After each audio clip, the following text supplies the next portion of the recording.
आज की क्लास में भी क्लास 12th की बायोलॉजी का मैं फर्स्ट चैप्टर यानी कि रिप्रोडक्शन इन ऑर्गेनिजम्स ही आपको आगे कंटिन्यू करने जा रही हूँ। ठीक है, पिछली क्लास में मैंने आपको बडिंग का मोड समझाया था। ठीक है, जिसमें आपने एग्जांपल्स देखे थे हाइड्रा और यीस्ट के, जो कि कौन सा मोड परफॉर्म करते हैं अपने नंबर को इंक्रीज करने के लिए, बडिंग मोड को। ठीक है, उसको अच्छे तरीके से समझने के लिए प्रीवियस लेक्चर्स को देख लीजिएगा आप। ठीक है, आज की क्लास में मैं आपको असेक्सुअल मोड ऑफ रिप्रोडक्शन का एक दूसरा टाइप समझाने जा रही हूँ। यहाँ पे कुछ ऑर्गेनिजम्स ऐसे होते हैं जिनकी बॉडी के अंदर ही या बॉडी के बाहर, जिनकी बॉडी में ही कुछ ऐसे स्ट्रक्चर्स फॉर्म होते हैं जो कि न्यू ऑर्गेनिजम्स को बनाने का काम करते हैं या न्यू ऑर्गेनिजम्स को फॉर्म करने का काम करते हैं। ठीक है, तो ऑर्गेनिजम्स जो फॉर्म करते हैं उनको हम क्या बोलते हैं, वो उनके असेक्सुअल स्ट्रक्चर्स कहलाते हैं। ठीक है, और जिसके थ्रू वो क्या करते हैं, न्यू ऑर्गेनिजम्स को फॉर्म करने का काम करते हैं। ठीक है, तो ये देखिए, आपको इसे आसानी से समझ आ रहा होगा। यहाँ पे जो ऑर्गेनिजम्स हैं ये क्या करते हैं, कुछ असेक्सुअल स्ट्रक्चर्स को बनाते हैं। ठीक है, और ये जो असेक्सुअल स्ट्रक्चर्स है ये क्या करते हैं, न्यू ऑर्गेनिजम्स को फॉर्म करने का काम करते हैं। ठीक है, तो इसको और अच्छे तरीके से समझने के लिए हम क्या करेंगे, कुछ एग्जाम्पल्स को देखना स्टार्ट करते हैं। ठीक है, जिसमें से फर्स्ट एग्जाम्पल हमारे पास क्लेमाइडोमोनास का है। ठीक है, क्लेमाइडोमोनास क्या है, ये एक यूनिसेलुलर ग्रीन एल्गी है। क्या है ये, यूनिसेलुलर ग्रीन एल्गी है। ठीक है, अब क्लेमाइडोमोनास का स्ट्रक्चर कैसा होता है पता ही आपको। क्लेमाइडोमोनास का स्ट्रक्चर जब भी आपने देखा है तो कैसा होता है, ये ऐसा होता है। ठीक है, क्लेमाइडोमोनास के पास दो फ्लैजिला प्रेजेंट होते हैं। ठीक है, ये क्या है, ये फ्लैजिला है। क्लेमाइडोमोनास के पास क्या होते हैं, दो फ्लैजिला प्रेजेंट होते हैं। ठीक है, तो क्लेमाइडोमोनास का स्ट्रक्चर ऑलमोस्ट ऐसा ही दिखता है माइक्रोस्कोप के अंदर भी। इस क्लेमाइडोमोनास के अंदर 8 to 16, याद रखना है आपको, कितने फॉर्म होते हैं, 8 to 16 सेल्स फॉर्म होते हैं। ठीक है, तो इनका नंबर कितना होता है, 8 भी हो सकता है, 9 भी हो सकता है, 10 भी हो सकता है, मतलब 16 तक ही हो सकता है। ठीक है, अब इन स्ट्रक्चर्स का नेम क्या है, इनको ज़ूस्पोर्स बोलते हैं। यही क्वेश्चन है आपका, और आपसे क्वेश्चन पूछा जाएगा कि क्लेमाइडोमोनास के असेक्सुअल स्ट्रक्चर का नेम बताना है आपको, तो वहां पे आपका आंसर क्या होगा, ज़ूस्पोर्स। ठीक है, अब क्या होगा, ये क्लेमाइडोमोनास रप्चर हो जाता है। ठीक है, जब ये क्लेमाइडोमोनास रप्चर हो जाएगा ऊपर से, रप्चर होने के बाद ये ज़ूस्पोर्स क्या होते हैं, बाहर आ जाते हैं। ठीक है, और ये ज़ूस्पोर्स जैसे ही बाहर आते हैं ये क्या करते हैं, क्लेमाइडोमोनास की न्यू यूनिट्स को ये फॉर्म करने का काम करते हैं, न्यू ऑर्गेनिजम्स को ये फॉर्म करने का काम करते हैं। ठीक है, जितने ज़ूस्पोर्स बाहर आते हैं उतने क्लेमाइडोमोनास फॉर्म होते हैं। ठीक है, तो ये काफी आसान सा, इजी सा था। आपको यहाँ पे समझ आ गया होगा कि क्लेमाइडोमोनास किस तरीके से अपने नंबर को क्या करता है, इंक्रीज करने का काम करता है। ठीक है, अब हम दूसरा एग्जाम्पल देखते हैं। यहाँ नेक्स्ट एग्जाम्पल मैं आपको पेनिसिलियम का समझाने जा रही हूँ। ठीक है, पेनिसिलियम आपने क्लास 9 से ही देख रखा है। क्लास 9 की बुक में भी आपको इसका ये डायग्राम दिया हुआ था। ठीक है, पेनिसिलियम को जब आप देखना स्टार्ट करते हैं तो इसका स्ट्रक्चर कैसा दिखता है आपको माइक्रोस्कोप के अंदर। माइक्रोस्कोप के अंदर आपको इस पेनिसिलियम का स्ट्रक्चर कैसा दिखता है, ब्रूम लाइक स्ट्रक्चर।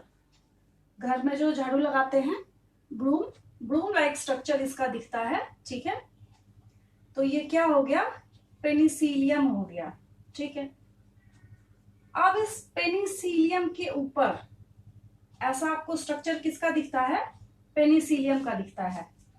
हम बात किसकी कर रहे हैं यहाँ पे, पेनिसिलियम की। ठीक है, और पेनिसिलियम क्या है, एक मल्टी सेलुलर फंजाई है। क्या है ये, मल्टी सेलुलर फंजाई है। ठीक है, अब बच्चों से जब पूछा जाता है तो वो अक्सर ये कंफ्यूजन क्रिएट करते हैं कि पेनिसिलियम फंजाई है या फिर बैक्टीरिया है। ठीक है, तो आप इसको क्लियर कट अपने दिमाग में बिठा लीजिए कि पेनिसिलियम इज अ फंजाई। ठीक है, ये क्या है, ये फंजाई है।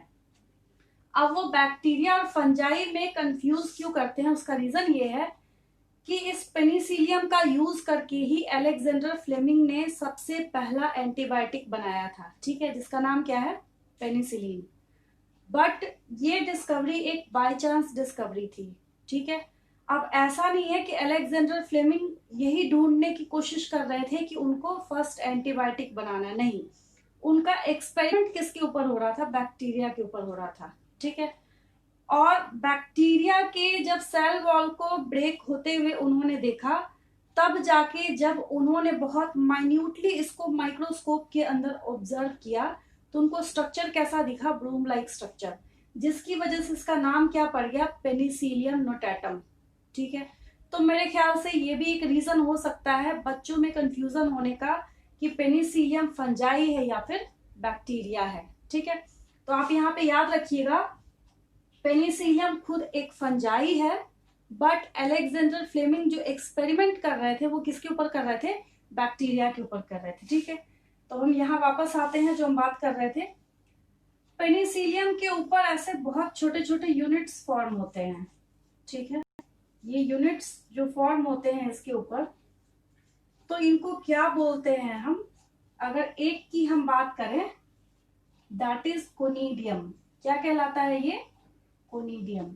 ठीक है, और अगर आप इसका प्लूरल करेंगे तो कोनिडिया हो जाएगा, जैसा बायोलॉजी में मोस्टली होता है। ठीक है, तो यहाँ पे इसका ये मतलब है कि ये कोनिडियम क्या हो गया, इसके लिए स्पेसिफिक असेक्सुअल स्ट्रक्चर हो गया। क्या हो गया इसके लिए, स्पेसिफिक असेक्सुअल स्ट्रक्चर हो गया। ठीक है, किसके लिए हो गया ये, पेनिसिलियम के लिए हो गया। क्या है, कोनिडिया या कोनिडियम। ठीक है, तो इस तरीके से आपको एग्जाम में ये पूछा जाएगा कि पेनिसिलियम का स्पेसिफिक असेक्सुअल स्ट्रक्चर क्या है जिसके थ्रू वो अपने नंबर को इंक्रीज करने का काम करता है। ठीक है, तो यहाँ जो कोनिडिया फॉर्म किया है इसने, यही फिर डिटैच होने के बाद, यहां से ये मेन बॉडी से डिटैच होने के बाद ये क्या करता है, किसी अदर लोकेशन पे भी कहीं मूव करने के बाद फिर ये क्या करेगा, एक दूसरा पेनिसिलियम फॉर्म करने का काम करता है।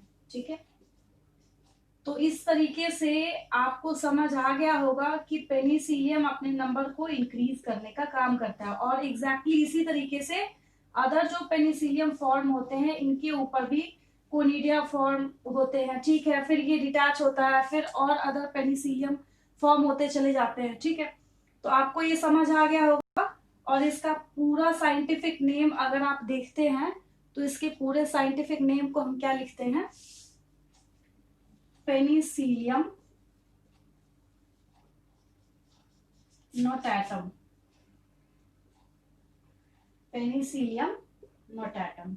ठीक है, and scientific names should be underlined separately. ठीक है, किसकी वजह से, ड्यू टू और अकॉर्डिंग टू बायनोमियल नोमेनक्लेचर। ठीक है, ऐसे धीरे धीरे करके एक एक करके आप याद करते जाइए तो आसानी होगी आपको। ठीक है, तो मेरे ख्याल से बहुत ही सिंपल तरीके से आपको ये मोड ऑफ असेक्सुअल रिप्रोडक्शन भी समझ आ गया होगा, जहां पे पेनिसिलियम कैसे अपने नंबर को इंक्रीज करता है, एक स्पेसिफिक असेक्सुअल स्ट्रक्चर बनाता है जिसका नाम क्या है, कोनिडिया। ठीक है, और कोनिडिया के थ्रू ये अपने नंबर को इंक्रीज करने का काम करता है। ठीक है, अब हम नेक्स्ट मोड देखते हैं, यानी कि एक दूसरा एग्जाम्पल।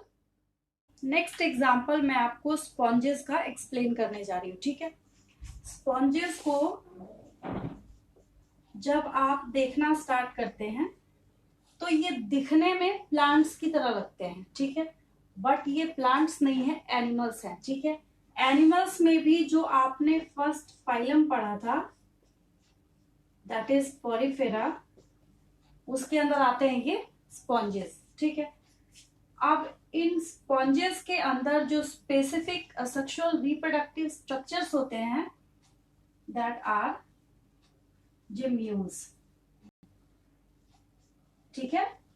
तो यहाँ पे आपको ये याद रखना है, स्पॉन्जेस के अंदर बहुत सारे छोटे छोटे असेक्सुअल स्ट्रक्चर्स फॉर्म होते हैं, जो कि यहाँ से अदर लोकेशन पे ट्रांसफर होने के बाद या बॉडी से डिटैच होने के बाद ये अनदर पॉलीफेरा यानी कि स्पॉन्ज को क्या करते हैं, फॉर्म करने का काम करते हैं। फर्दर फिर इसकी बॉडी के अंदर इसी तरीके से जेम्यूल्स फॉर्म होंगे और ये जनरेशन आफ्टर जनरेशन अपने नंबर को इसी तरीके से हमेशा इंक्रीज करने का काम करते हैं। ठीक है, आप जब भी इनके पिक्चर्स को सर्च कीजिएगा तो आपको ये दिखने में ऐसे लगेंगे कि कैसे हैं, ये प्लांट्स हैं, बट ये प्लांट्स नहीं है, क्या है, ये एनिमल्स हैं। ठीक है, एनिमल्स में भी या फिर आपने क्लास 9th में पढ़ा हो या आपने क्लास 11th में पढ़ा हो, जो फर्स्ट फाइलम आपने पॉलीफेरा का पढ़ा था उनके एग्जाम्पल्स है ये। ठीक है, और यहाँ पे आपको याद क्या रखना है कि इसका स्पेसिफिक असेक्सुअल स्ट्रक्चर है, उसका नाम क्या है,